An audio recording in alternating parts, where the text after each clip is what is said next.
ప్రభునందు ప్రియులైన మీకందరికీ యేసుక్రీస్తు ప్రభువారి నామంలో శుభవందనాలు తెలియజేస్తూ ఉన్నాం. దైవజనులు బ్రదర్ భక్త సింగ్ గారి పరిచర్యలో నుండి దైవ మర్మములు మే 22.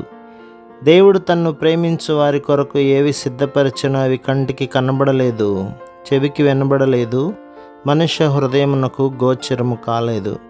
కొరింథీయులకు రాసిన మొదటి పత్రిక 2వ అధ్యాయం 9వ వచనం.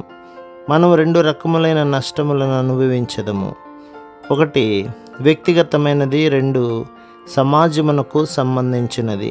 విశ్వాసులముగా మనమందరము యేసుక్రీస్తు ప్రభు శరీరంలోని అవయవములమని దేవుని వాక్యము సెలవిచ్చుచున్నది. శరీరములోని ప్రతి అవయవము అవసరమైనది, ప్రశస్తమైనది. వాటిల్లో కొన్ని బహు అల్పమైనవి అయినప్పటికీ శరీరంలో వాటి పని ఎంతో ప్రాముఖ్యమైనది. ఒక్క అవయవము శ్రమపడినచో శరీరములోని ప్రతి అవయవము దానితో పాటు శ్రమపడును.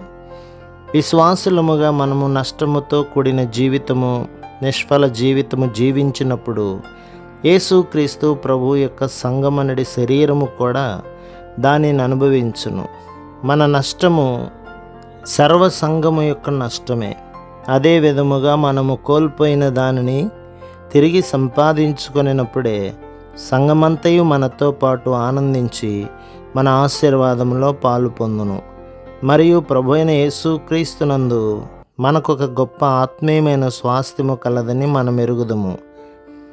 అది అక్షయమైనదియు, నిర్మలమైనదియు, వాడబారనిదియు నైన పరలోక స్వాస్థ్యము. ఏ మానవుడునూ దానిని పూర్తిగా గ్రహించలేడు.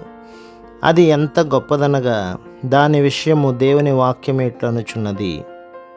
దేవుడు తన్ను ప్రేమించు వారి కొరకు ఏవి సిద్ధపరచునో అవి కంటికి కనబడలేదు, చెవికి వినబడలేదు, మనుష్య హృదయమునకు గోచరము కాలేదు.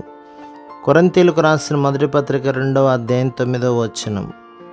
అయినను మనకు పరలోక స్వాస్థ్యము అనుభవించుట తెలియక అపజయముతోనే తప్పిదములు చేయుచూనే మన బ్రతుకులు ఇంకను కొనసాగించుచున్నాము.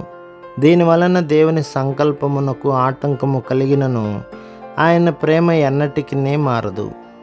ఇర్మియా గ్రంథం 31వ అధ్యాయం 3వ వచనంలో దేవుడు ఇట్లు చెప్పుచున్నాడు, శాశ్వతమైన ప్రేమతో నేను నిన్ను ప్రేమించుచున్నాను. మనము మారిపోదుము కానీ ఆయన ప్రేమ సంకల్పము ఎన్నటికీ మారదు.